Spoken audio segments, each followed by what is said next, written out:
do this here.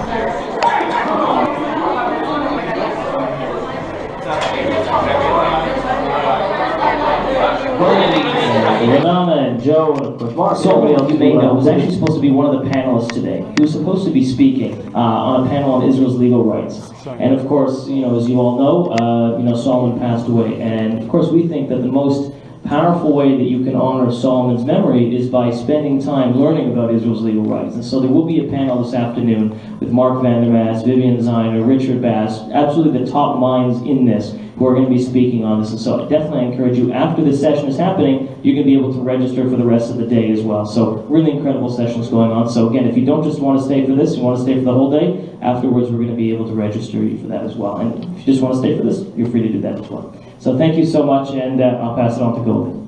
Or to Renanah, excuse me. Welcome to Rabbi Walker for all of his work. So as my name is Renanah, we were friends, and my husband and I were friends and colleagues. This tribute, as you know, replaces what was to be Solomon's place in the panel for Israel's legal rights. And I would just like to say before I ask the first speaker, the fact that we were and are able to know Solomon's sweetness and his courage to proclaim the truth, that only the Jewish people had biblical, historical, and legal rights to the land previously called Palestine and now Israel, from the Jordan to the Mediterranean, was and is due in large part to the selfless commitment to justice and the tender love that Solomon shared with his eternal soulmate, Goldie Steiner. So we all thank you, Goldie, and I'll call the first speaker, Doris Epstein.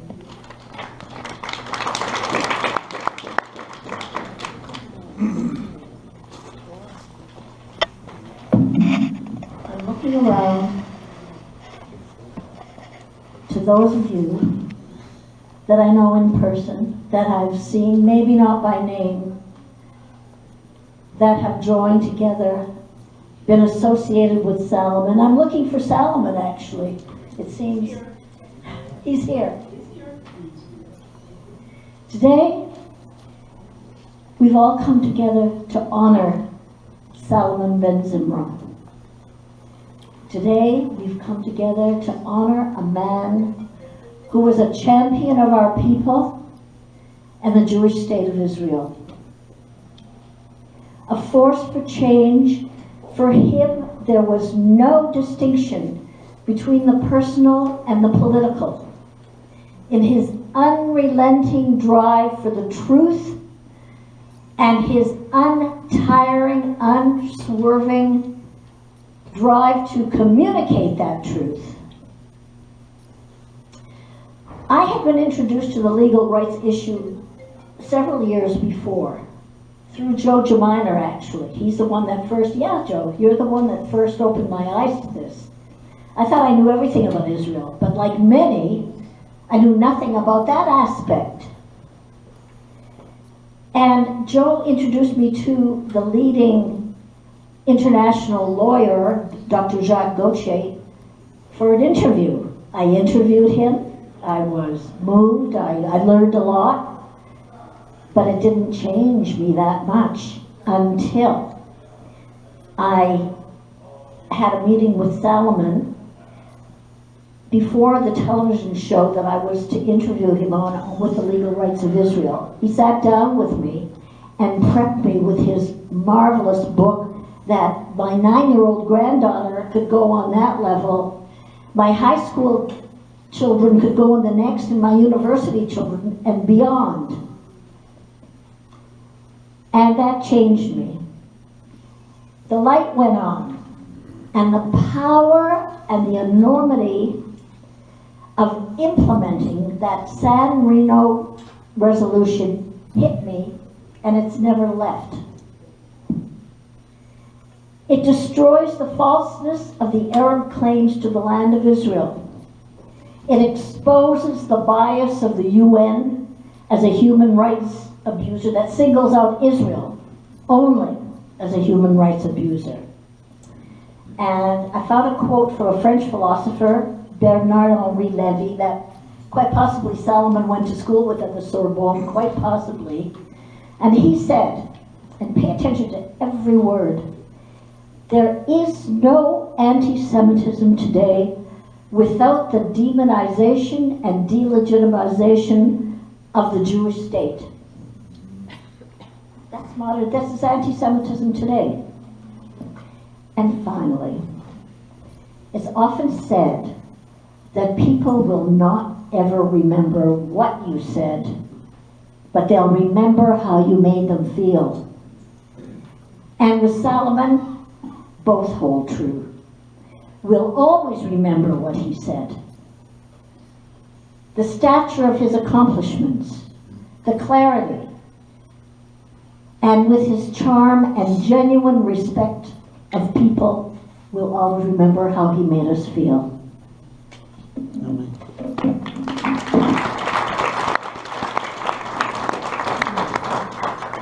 I'd like to call now on Dr. Zoberman and Joe Gemeimer. Come up.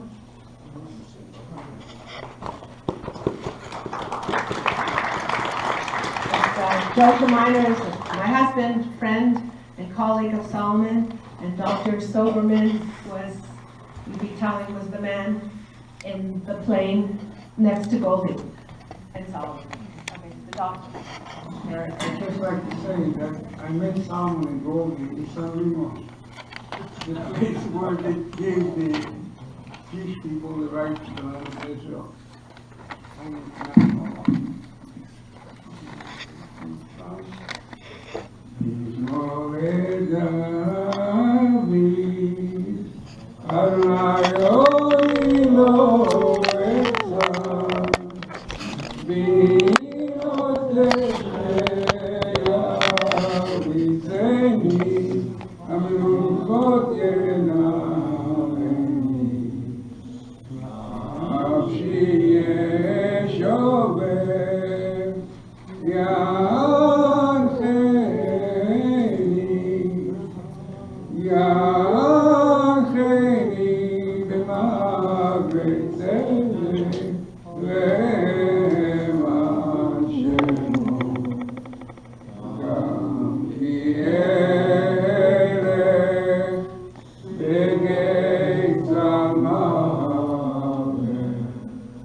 While the words, not the words that Solomon used, they exemplify him. Thank you very much, Joe. We'd like to call, you're right, we'd like to call Dr. Zoberman, and I know that you're not able to stay, Rabbi Freeman-Cole, but Joe and I were the ones who were privileged to come to the airport, and Joe received a call from somewhere over the ocean. And I just want to tell you that I know you, Dr. Zoberman, and you, Rabbi Freeman-Cole, gave everything you can and did to us and to Goldie and Solomon to try and do the very best you could. So thank you.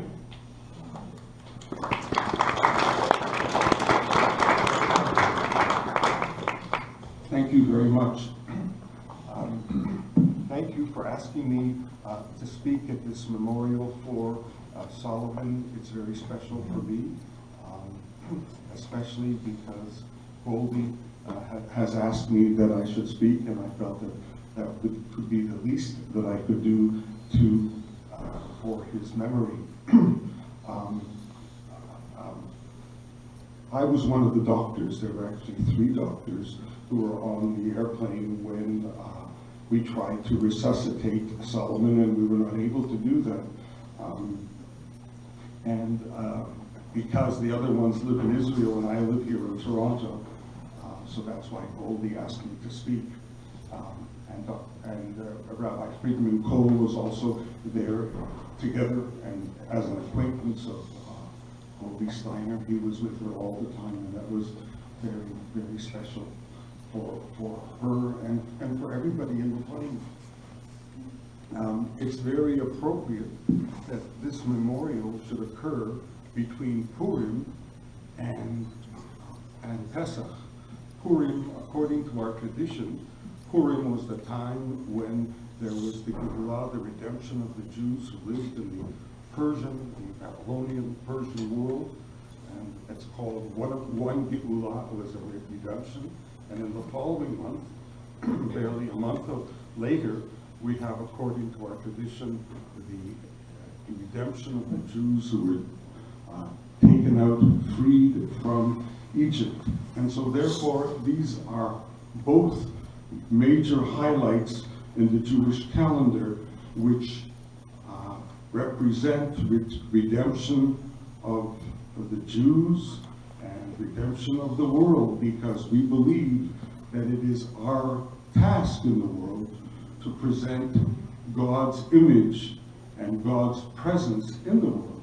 So again, because we are doing it at this time, it's a very auspicious occasion. I wanted to tell you over a story that I heard about a famous rabbi who lived.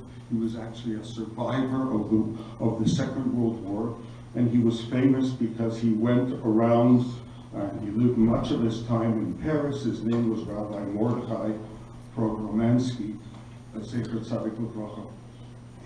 He was a man who had the image of having to rebuild from the ashes what Jews are about and what Judaism is about. And many of the yeshivos that were built in Europe after the war, in England and in France, were as a result of his investing all his energies to get more people to continue. After the war, everybody was bereft of all their families, all their self-image, all their self-worth, self-esteem, and people were just running around trying to make a living and trying to just keep body and soul together. The story goes that he and another rabbi were going in a train from Paris to one of the small towns outside of Paris, and it was Shabbos. It was Friday afternoon. Shabbos was coming, and they knew that the distance was X number of miles, maybe 30 or 40 miles, and by accident they missed the stop, and they were going further. Rabbi Pogromensky wasn't afraid about this. He says, you know, a Jew never gets lost. Wherever we'll stop, we'll go and we'll find what we're supposed to do. So the story goes that they stopped at the next stop, and they went out. It was a small town, and and it didn't appear, nobody knew about it, didn't appear to have a big Jewish population, but they went to the center of town and they said, are there any Jews in this town? It's before Shabbat, they wouldn't be able to get a train back. And they told him, yes, there's one Jew here, and he lives on a certain street, and they walked over with their packages and their suitcases, and they knock at the door, and a Jew answers the door, and he says, hello, and then they introduce themselves. My name is Rabbi Programansky, and this is my friend. Anyway, so the Jew was excited. He said, wow, I've been trying a whole week to get somebody to come here and do a bris milah for my son who was born last Shabbos. And we need it on this Shabbos, and nobody committed themselves. They were either all busy or they didn't want to come. And thank you for coming. By the way, is any one of you a mohel? And the man who was with Rabbi Programansky was a mohel, and he actually had all his instruments with him, and they did the bris on Shabbos. And that's the story goes, that no Jew is lost. He always has what to do. And I thought that was very appropriate for us. We were coming home from Israel, supposedly, but we had a job to do, we had a task, and here we were able to at least attempt to resuscitate Mr. Solomon, and then when we weren't able to do that, at least to be there for Goldie, and that was very special. And I think there's a message in that. We believe in the divine creation of the world, and that we always have a tachlit, a goal, a purpose, a way to go. And in his own way, Solomon represented that it's the Jew's job in the world, we believe, to bring light to the world, and also to make sure the world isn't preoccupied with their falseness and their lies. And we have a job to correct that, but we have a job to carry on this image and this task and this goal. In the light of this, I thought I would say chapter 16 in Tehillim, in Psalms. By the way, the chapter that Mr. Gemeimer said in Hebrew was, the Lord is my shepherd, I shall not want. And he sang it as we sing it. This is one of the mainstays of the Zemira, the singing that goes on Shabbat, that we say every Shabbat, and actually there's a custom to say it 3 times at the last Su'udah, the last real Su'udah Shlishit on Shabbat. And I'm going to say chapter 16, and maybe, because we do have, I don't know, how's our time? How are we going for time? Fine. I will paraphrase it in English, rather than just saying it in Hebrew. I'll paraphrase it in English. Michtam LeDavid. This is a prayer that David used to sing and used to say because it was one of his favorites. Shomreini Keo Kikosisi Boch. Hashem, protect me, take care of us, take care of me, because I have taken shelter, I have trusted in you. And he addressed his own soul. Omar Lashem Adonai Ato. He said to his soul, my soul addresses Hashem constantly. You are my God. But I have no demands upon you. I can't ask from you that you take care of me other than because of the fact that you are Hashem. And he addresses this, I address this in the name of those holy people, Abraham, Isaac, and Yaakov, Jacob, who are no longer alive. They're buried. Ba'adirei, and the great ones called Cheftzibon. All my desire has been to emulate all the other great people, like Moses and others.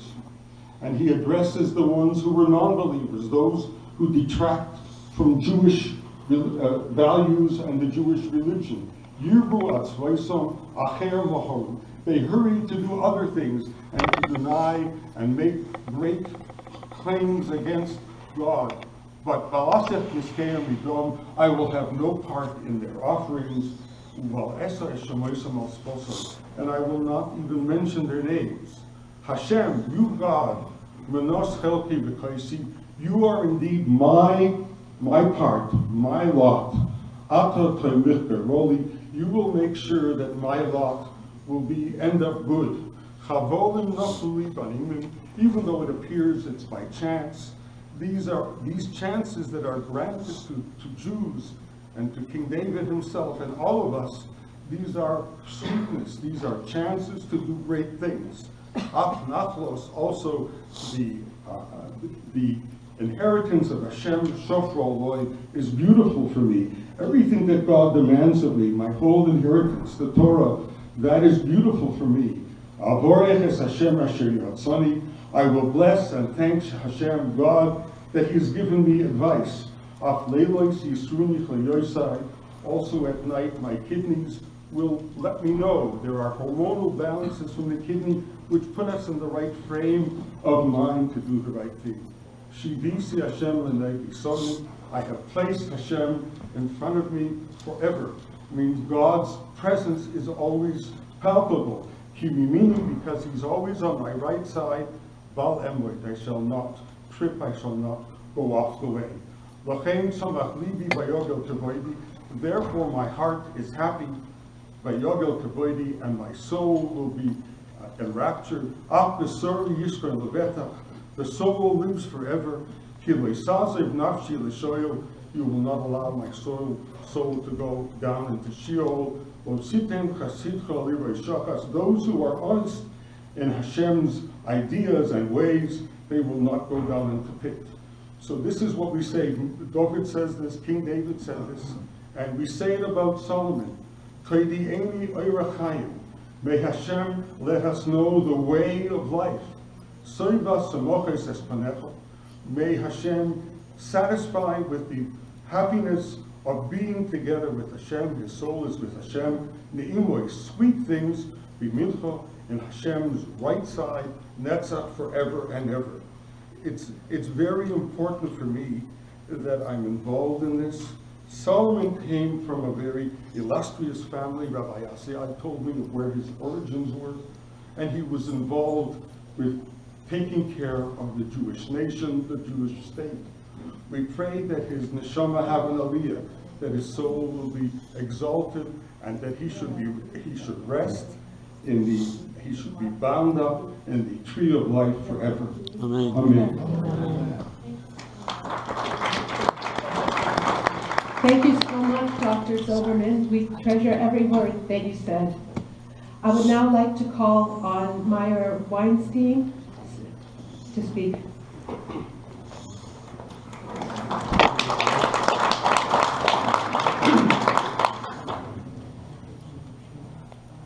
Hello, everyone.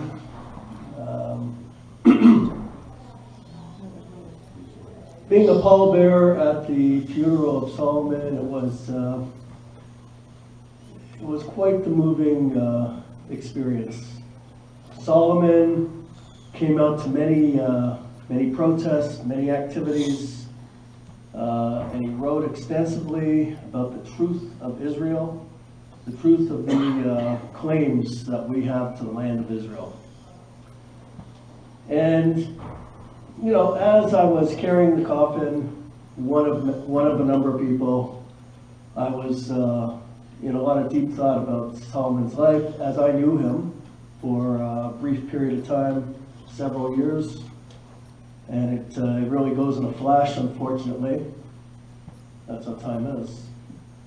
And I thought rather deeply about his life and the work that he was involved with during, of all holidays, Purim.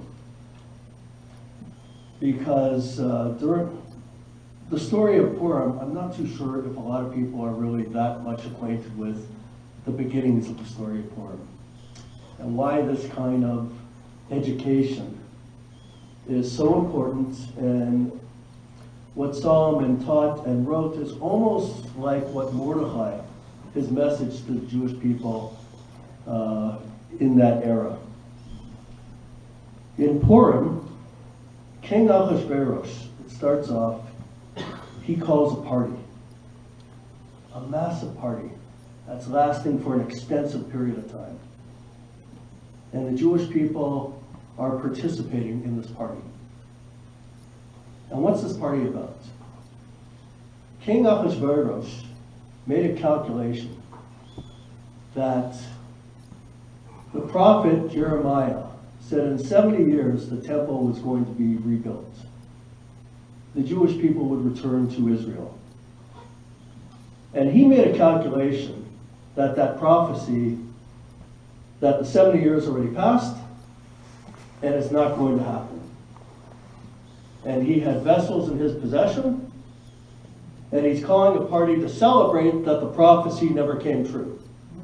That the Jewish people were lied to by their prophets, that they don't have a claim to Israel. And the masses of Jews in Persia, in the Persian Empire, celebrated and participated at this party of their downfall. And Mordecai was with a remnant of Jews that came out of Babylonia and returned to Israel with the mission and the goal to rebuild the temple. And all of a sudden, King Ahasuerus put a stop to that plan. And Mordecai went to Persia to argue the case. And when he gets to Persia, he sees the state of the Jewish people, celebrating their downfall, their supposed defeat. I don't know what organizations there were back then. I don't know if there was a New Israel Fund or Breaking the Silence or what have you. But there were groups, and Mordecai comes, "What are you doing?" And they're turning to him, "What do you mean, what are we doing? We're having a good time. Everything's okay." And Mordecai goes out to at least teach what he could teach. He taught Jewish children the basics, the alphabet, to start from there. And we all know the story that the decrees and the plea and the plans of Haman were overturned, and we were victorious, and in the end we were even permitted to start the rebuild of the Second Temple. The son of Esther, and Mordecai, his uncle, had a little conversation with them afterwards, and signed the order that yes, it's okay, they could rebuild, and they rebuilt. But what an ordeal going through that. And you look at the state of affairs with the Jewish people back then, and we look at the state of affairs with the Jewish people today. And that's why what Solomon worked on tirelessly, with more energy than our youth today, and driven to educate Jews and whoever about our legal claims and rights to the land of Israel. If we want to honor, and we do want to honor Solomon, but that's the task, that's the mission, to go forward uncompromisingly and teach people and spread that truth. His information is available. You can get it through Goldie or through Mark. He made a phenomenal PowerPoint presentation. I hope we could get that. I hope it could be available. It was just brilliant. And every piece of information that he spread was like a gem. It was the olive fate of our generation. And we have to spread that, because we're living in a time when unfortunately there's movements throughout the world, BDS groups denying any of our claim. It's not an issue of the West Bank or Judea and Samaria. It's not an issue of that. It's an issue of Tel Aviv, of 1 square inch in Israel. They deny that completely. And we have groups, we have active, it's unbelievable. We have actually two active so-called Jewish organizations on campus, University of Toronto and York University. They're called Independent Jewish Voices. They propagate the BDS, and some of these kids, Jewish kids that are with these groups, came out of schools like Chat, because we have a leadership problem, as you had then in Forum 2, that don't want to speak the truth, that buy it, everything that the enemy teaches. We have to be strong, we have to be courageous, and take what Solomon said, all of it, and teach it. It's necessary, it's more necessary today than ever. It's more necessary today than ever. And truth is consistent. If you look at the Hebrew word for truth, emet, every letter stands on a foundation, and every letter is the beginning, the middle, and the end. Sheker, lie. It's got a shin, so it's got an aspect of truth to it. But every letter there stands on one point. It's got no foundation. Don't go for falsehood. Speak the truth always. And Solomon, to his last breath, with a pen in hand, spoke the truth and wrote the truth. Do that. Stay true to yourself. Thank you very much.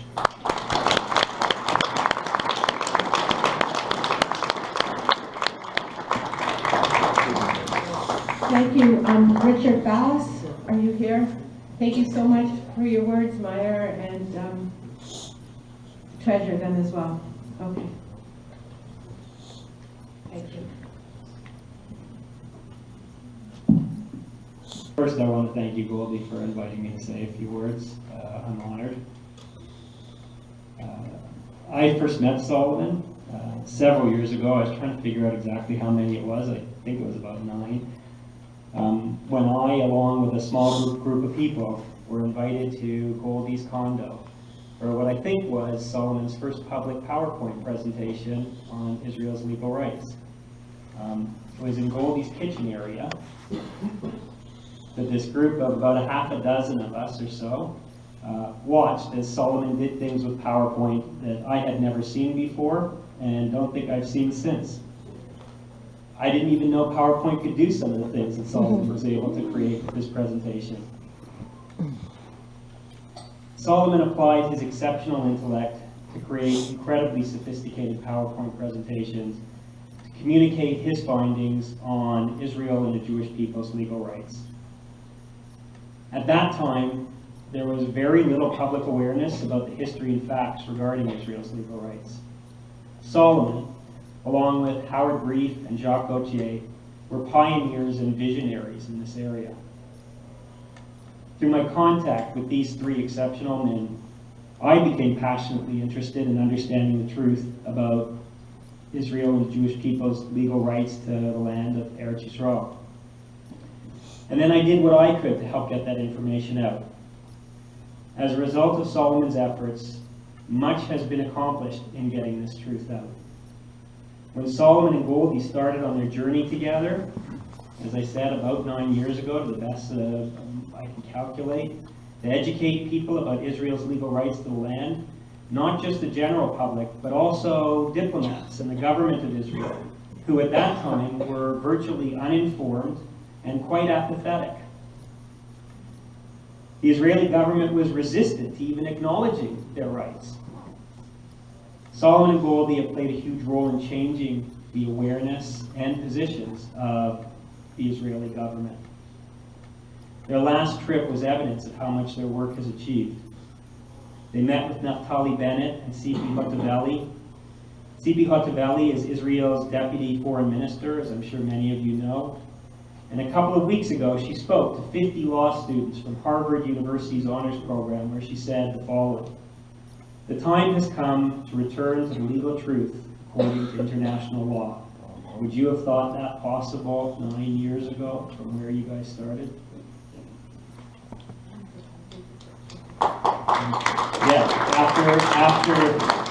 So I was hoping that was clear, but as Goldie pointed out, it was after their visit they met with her. It was a direct result of the visit. 10 years ago, it was tough to get anyone in the Israeli government to listen, let alone publicly support Solomon's and Goldie's assertions of the Jewish people and the Jewish state's legal rights. Yet today, that is precisely what is happening. There's much work still to do, but much has also been accomplished by Solomon's work. And I'll just close on a personal note. 10 years ago, Israel wasn't really on my radar from a teaching perspective. I'm a career educator. I didn't set out to become an Israel educator, nor was I really that interested in any of the politics. But because of the work of Solomon, Howard Brief, and Jacques Gauthier, I learned information that really changed the course of my life. Because of them, I could not remain silent once I saw the mistruths that were being spread. I owe Solomon and Goldie a great deal because of that invitation to that first PowerPoint presentation that Solomon gave at Goldie's condo almost a decade ago. I was privileged to have known Solomon. I hope that my efforts in trying to get the truth out will be in some small way an expression of thanks and gratitude for all his work and dedication to the cause he worked so passionately for. Thank you.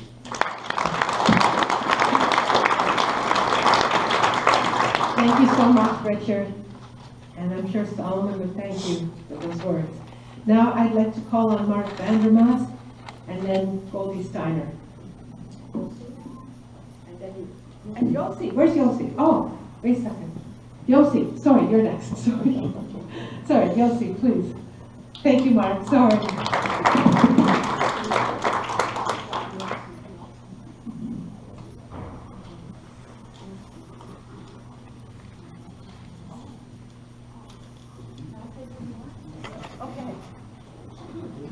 This man here, everybody owes a huge debt to this man here.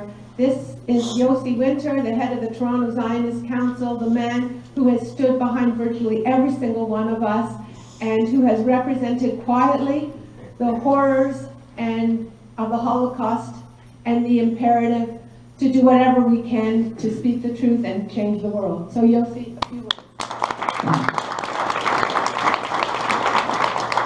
Thank you. It will be a very few words. Nobody told me that I have to speak.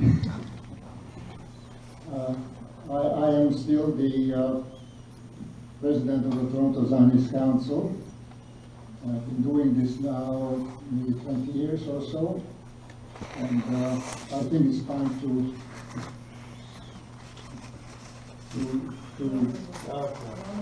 hand it over to somebody else. And I see a lot of people here who will do a lot better than I can do now.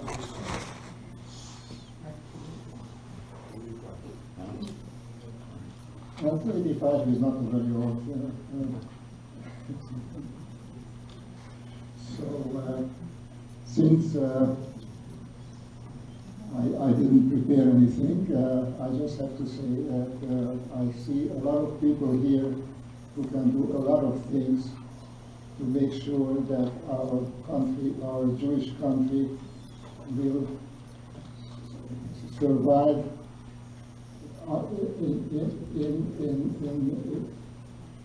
during the Holocaust, you know, where I was maybe 12 years old. I was a Zionist, which many places when you say you are a Zionist, it's a downer, you know. I was always proud that I'm a Zionist, and I hope that the new conditions that we will be able to make sure that it remains a Jewish country.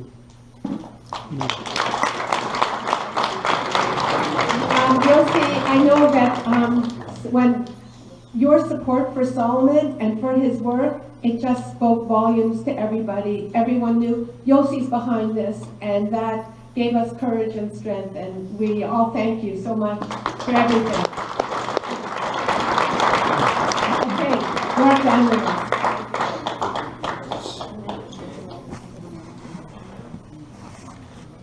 When Renanah called me with the very sad news, I was sitting at my desk, and my first instinct was to call Robert Walker, because I knew that he needed to know, and he would want to know.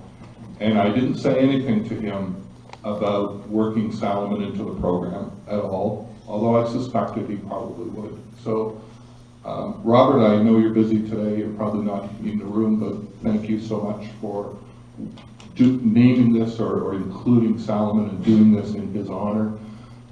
During my 2014 Israel Truth Week conference, we honored the man who went before Salomon, and Howard Grief.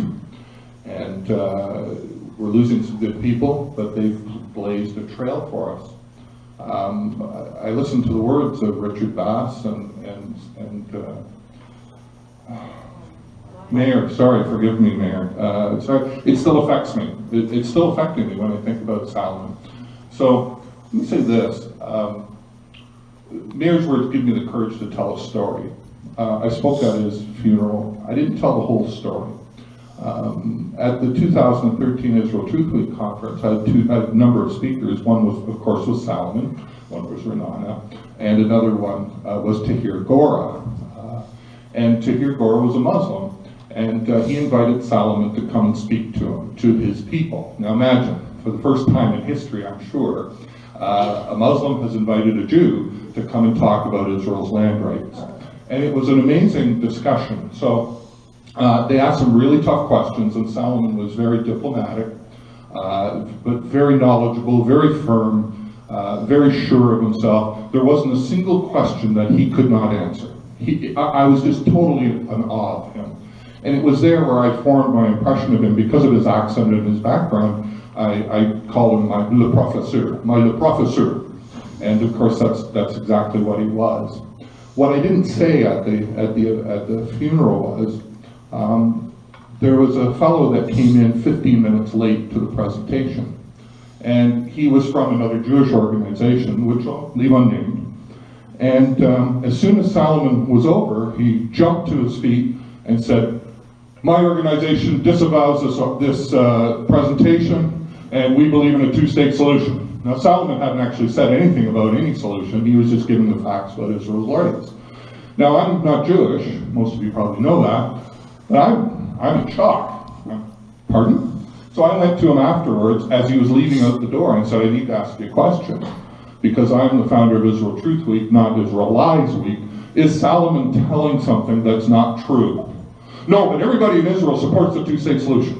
I said, "Okay, I get that, but I'm not sure about that, but okay. But are you sure, you're sure he's not telling anybody lies about Israel's rights?" No, but everybody supports the two-state solution." And he said, "I have to go." So he comes in 15 minutes late, disrespects the speaker, denounces Israel's legal rights, and then walks out. Now, for me then, it was a real eye-opener, because I realized at that point that there are people within your community that that value a solution even if in the absence of truth. They're more focused on a solution than on truth. And I've always said that there can be no peace without truth. And that's what Salomon did. So Salomon was a warrior. I like to call him, he's a very gentle guy, but he was a warrior for the honor and the dignity of the Jewish people. Because he knew that if tomorrow you could magically wave a wand and have this magic two-state solution, he understood, never actually put it in those words to me, but he understood that if you had a magic two-state solution tomorrow, what you've just done is you've, in effect, actually admitted that every vile accusation against the Jewish people has been true. That you stole somebody else's land, that you're illegally occupying it, you're committing ethnic cleansing, and it was wrong. And that you're wrong. And I think that is an awful legacy to leave for the people, for your children, for yourselves, and the people throughout the ages who died for the Jewish state. And I don't like unjustly accused people, so that's why I defend Israel. But Salomon came to my first conference, and he was the one, he changed my life, because he was the one who helped me understand that Jewish people are owners, not occupiers, because they have a land title deed from the original two-state solution, the 1922 League of Nations mandate for Palestine. And that's a document in which the entire world promised that the Jewish people could rebuild their national home in Palestine, in Israel. And I always like to ask the question, it's a little narrative, and I always like to ask the question, shouldn't the world keep its promises? Isn't it immoral of the world to demonize Jewish people for doing what the world promised them that they could do? Well, I just happen to think it is. So Salomon was a warrior. He understood that whatever comes in the future, one state, two states, multi-states, everybody's got a solution. He understood that before any of that could happen, first there must be truth. When I do training, all I do now is focus on training on Israel's land rights. I wrote a booklet that it's a training booklet that I've used. Many of you have attended my trainings. And I like to ask, because I forget who it was. Well, you were talking about the young people, Meir was. I like to ask when I open my presentation, how many of you have heard of Balfour? How many of you have heard of San Remo? How many of you have heard of the Mandate for Palestine? Almost everybody has. And I've trained about 400 pro-Israel. I mean, we're talking Zionists, okay? Christian, Jewish Zionists, hardcore. And out of 400 people, would you believe that only about 8 people had ever actually read the words of your land title deed? Do you believe that? Out of 8. So the question isn't why are Jews and why are your kids siding with BDS? The question is why wouldn't they be? But Salomon was the one who helped put this all together in my head and realize what a powerful thing that is. So I'm just going to close because I don't want to go over time. I'll be talking later. What can you do? Because I'm an activist. I like to do, things. I like to give people an action list. So number 1, go and get Salomon's book from CILR.org. Go and get the book and read it. And it comes in Hebrew for free, PDF, or you can buy an e-copy. Go to IsraelTruthWeek.org in the deed section, and you can download this book. You can actually download it and read your country's land title deed.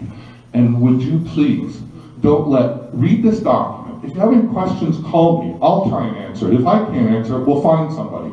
But what the point is I don't want you, any of you, especially you Jewish people, don't you dare go another day letting your children believe that they're illegal occupying somebody's land, or they might be, okay? Because that's the fundamental question. Are you owners or occupiers?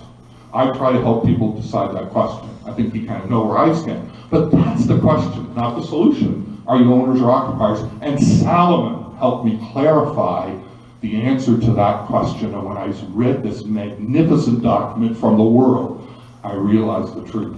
The Jews really are owners, not occupiers. And I'm very blessed to be asked to speak again. Thank you so much, Goldie, the work that you've done.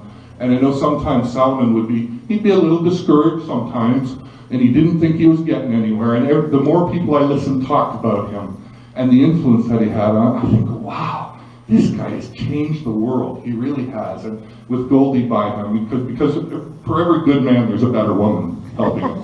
So we all know that. Thank you. I'm sorry to take longer.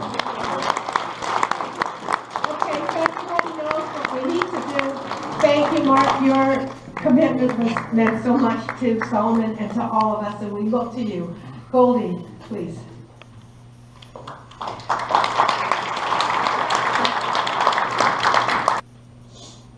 Firstly, I'd like to thank everyone for being here. I'm very inspired by the speeches I've heard. Every word is true, but it's less than what I would have to say about Solomon. I would like to thank Renanah and Joe for your ongoing support and your very special friendship for standing by me all through these very hard times. I want to thank Marsha and Jim for being very helpful throughout this time. They're actually newfound friends, and I appreciate having them as such.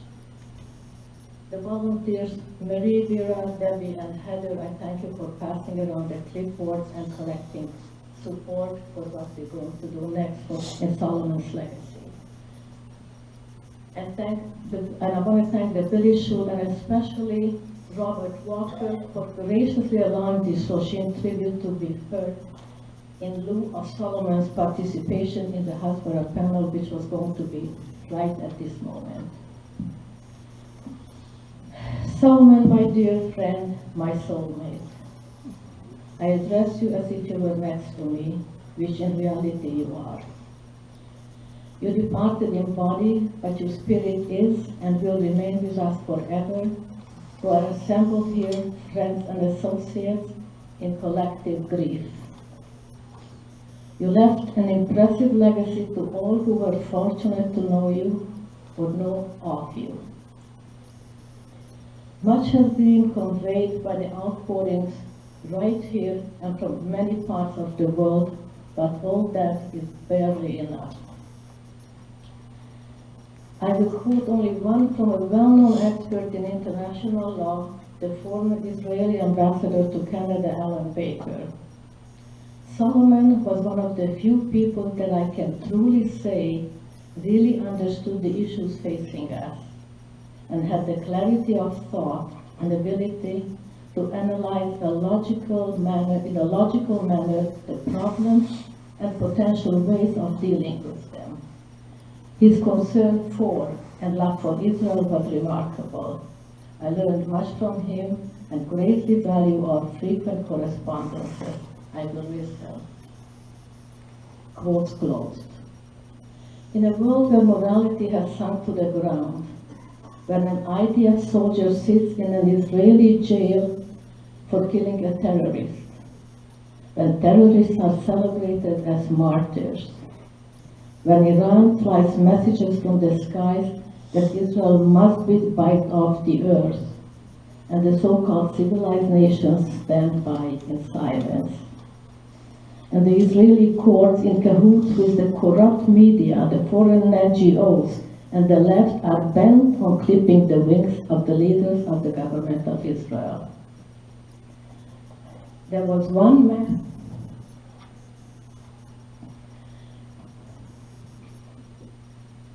whose moral standards stood out above them all, a man of genius, that was SALOMON BENZIMRA. With his passing, a bright light went out, and I quote Hannah Senesh, "All the darkness cannot extinguish the light of a single candle, yet one candle can illuminate all the darkness." And now, with pain and sorrow, I say, there is a time for grief and a time for action. Solomon has dedicated his last 25 years to delve into every aspect of Israel's legal rights.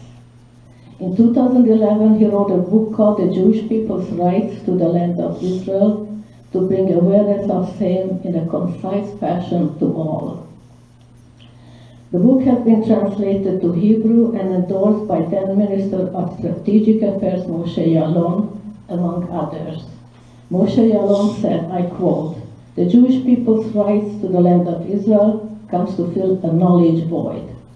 Canadians for Israel's legal rights deserves to be commended for this welcome effort to educate the public about the Jewish people's indisputable rights in the state of Israel. This volume should be read by all those who favor justice and peace in the Middle East." I close the quote. And from Deputy Minister of Foreign Affairs Tzipi Hotobelli's office, Uri Resnick, wrote, "In our recent short meeting and in going over Solomon's book, his devotion to marshalling his breadth of knowledge and keen insight into articulating Israel's legal rights is eminently clear." Solomon's last message delivered to Tzipi Hotobelli and to Minister of Education and Diaspora Affairs Naftali Bennett was, I quote, "Peace can come only based on the principle that we have legal rights, and no negotiations until that principle is recognized."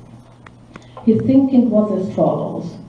This summer, when France will convene an international conference to promote the fallacious Israel-Palestinian negotiations, failing which they intend to proclaim a Palestinian state, the stage will be set.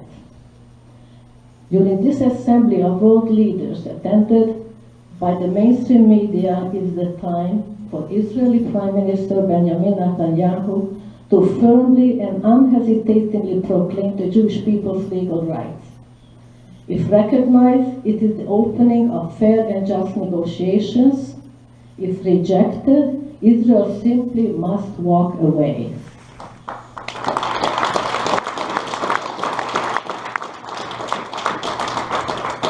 Dear friends, this is the reason I ask you all to add your names to the poster displayed at the entrance and also being circulated by the volunteers. The plea with the names of supporters will be hand-delivered to the Prime Minister of Israel. And I pledge, and I'm sure to be joined by most of you here, to do all in my limited capacity to leave no stone unturned until Solomon's dream becomes reality.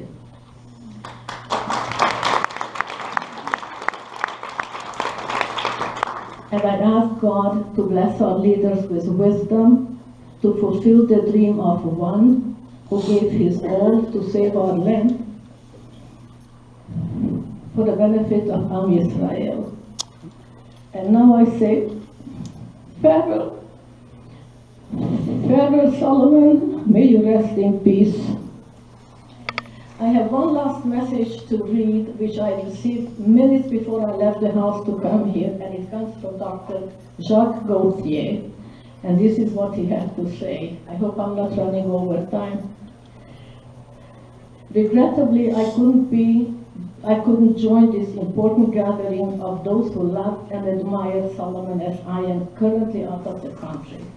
I very much would like to underline how much Solomon's life deserves the special recognition and honor he is given. His life in many respects was defined by his devotion to the pursuit of justice for the Jewish people and the state of Israel, the development of knowledge and understanding in respect to the relevant historical facts regarding Israel's territorial entitlements are very challenging.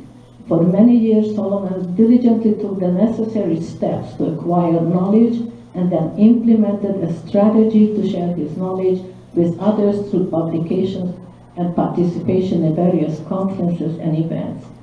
Solomon's determination and courage impacted many.